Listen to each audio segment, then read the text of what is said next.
Thank you so much for tuning in again. I am your humble narrator. My name is Danny De La Cruz, and this is The Common Rule. All right, so it's almost Christmas. Yeah, I hope you guys are having a wonderful holiday season, and we'll get into all that in a second here, for sure. Just wanted to at least ease into this by talking about what happened or what's going on this past week here. Last Sunday, Copper State Film hosts these photo walks around Phoenix, and they teamed up with Phoenix Film Revival, and man, it was awesome. A great turnout. We met at a bar not too far from the studio, and then everyone went on the photo walk and met up at the studio, and we took a huge family portrait style. Man, it was a big turnout. It was pushing. It felt like it was pushing 50 people. It was hard enough getting everybody into that camera. I took the portrait with a big, large format 4x5 camera, which was awesome, and it turned out okay. I didn't get to count everyone just yet, but it just felt like it was definitely over 40 people. And yeah, it was just nice seeing so many people just sitting there talking about old cameras, talking about film, how they process it and things like that. And just overall, a nice little creative community. And yeah, I found out something about myself. I don't give a fuck. I'm sorry, but with the technical side on film, I really just don't care. If it's got hair, I can write it. If it's got a beat, I can dance to it. And if it's got emotion on it, I'll shoot it.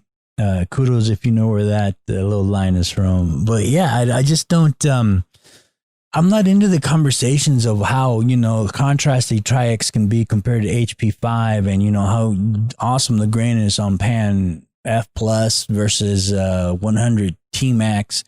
I don't care. I don't know. I just like, I don't know. It just doesn't, that conversation, I guess maybe I've just shot so much film. I asked one of my buddies during the past week, like, how many rolls of film does he think he shot? He's like, well, I think definitely the last 10 years or so, I think I've shot 80 rolls of film. I'm like, 80? Shit, I shot 80 rolls of film in July.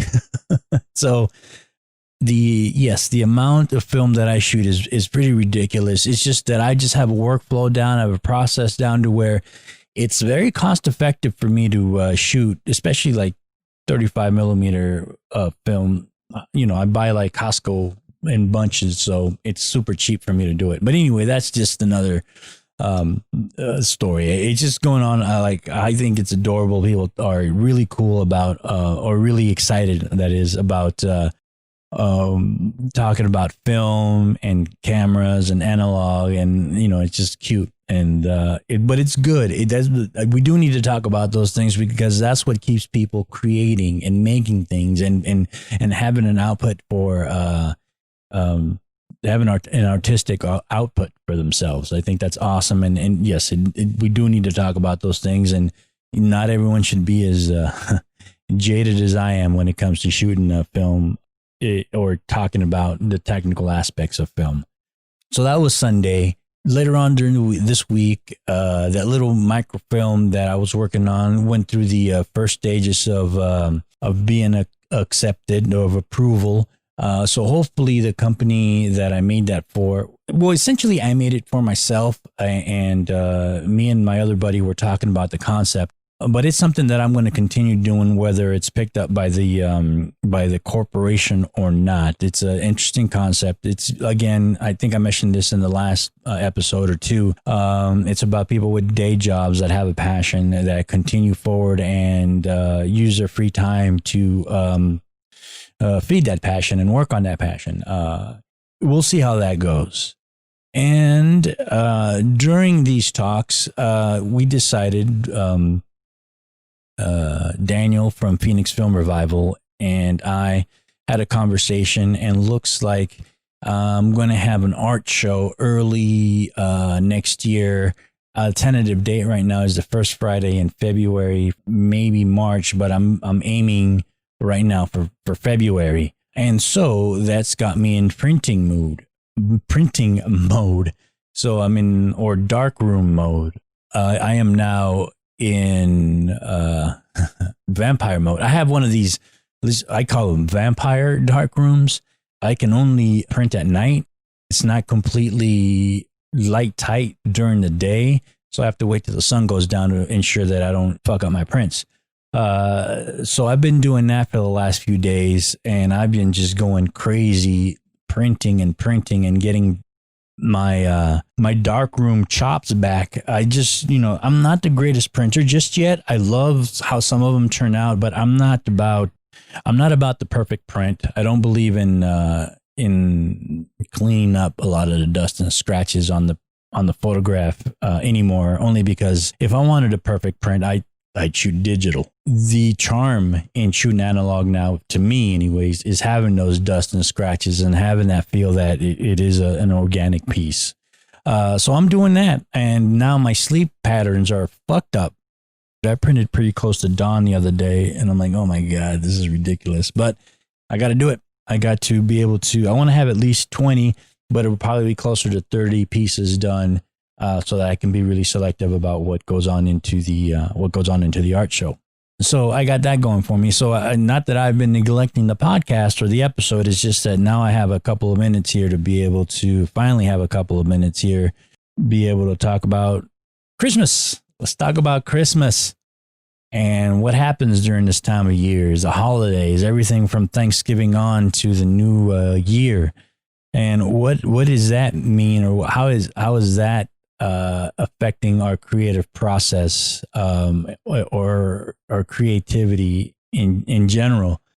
Now, during Christmas time, some of us have our inner child playing. We love dressing up. We love gifts. We love everything about Christmas, the arts and crafts, the Christmas carols, the Jingle Bell Rock, and that's adorable.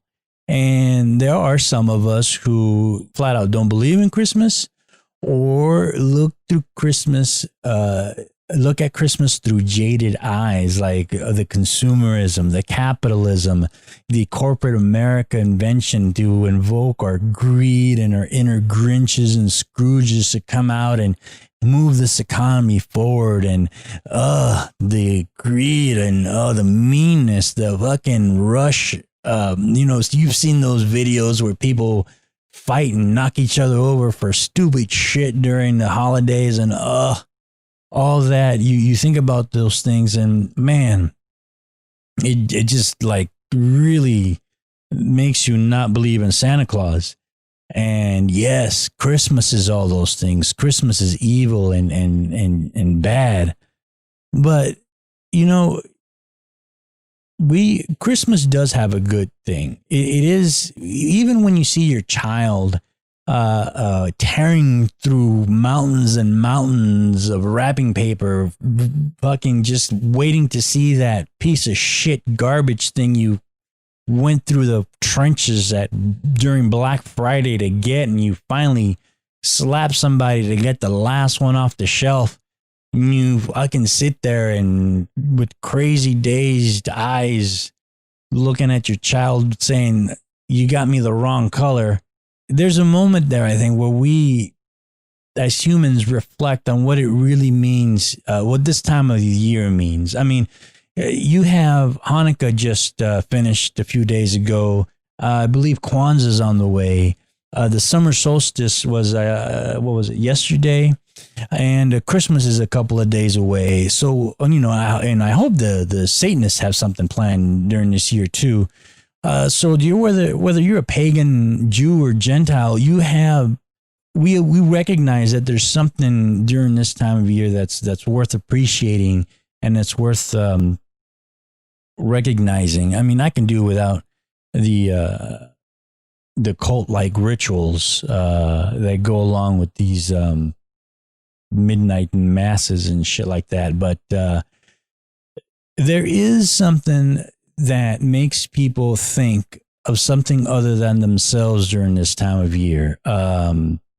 Whether you're between the bullshit Secret Santa at your office party where you got somebody the fucking dumbest piece of shit for the person you would never even speak to in the fucking cubicle 3 floors down from you.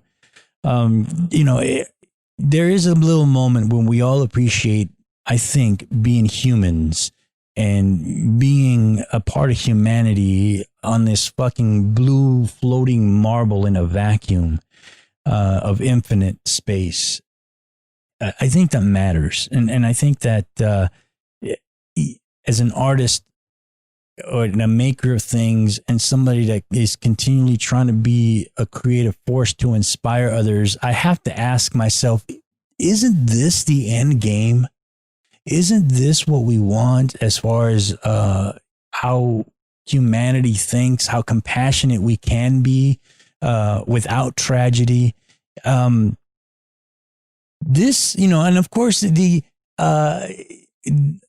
question is, well, we should be thinking like this all the time, all year round. And yes, I get that. I do. But, maybe once a year we can power up and on these feelings and just get together, at least mentally and at least in some sort of, conscious way that we are together. And yes, I understand that this is mostly a Western notion, but I would almost argue that as a Western culture, especially during these times, we're probably the ones that need it the most. I know some other countries are going through some shit as well, but you know what? I live in America, and I tell you what, without getting too crazy, these are some crazy fucking times in America. And it seems like we need these feelings of togetherness more in some other places on earth. It's just crazy. And again, as an artist, I do think that this is our end game, that we should carry out these thoughts, these emotions, this sensitivity, if you will, throughout the rest of the year. And I think that's what our purpose is. It's like when you create and you want to do something nice and you want to do something good and you want to create something, it's to inspire and it's to invoke happiness and compassion and kindness and love and respectfulness and peace in someone else as well.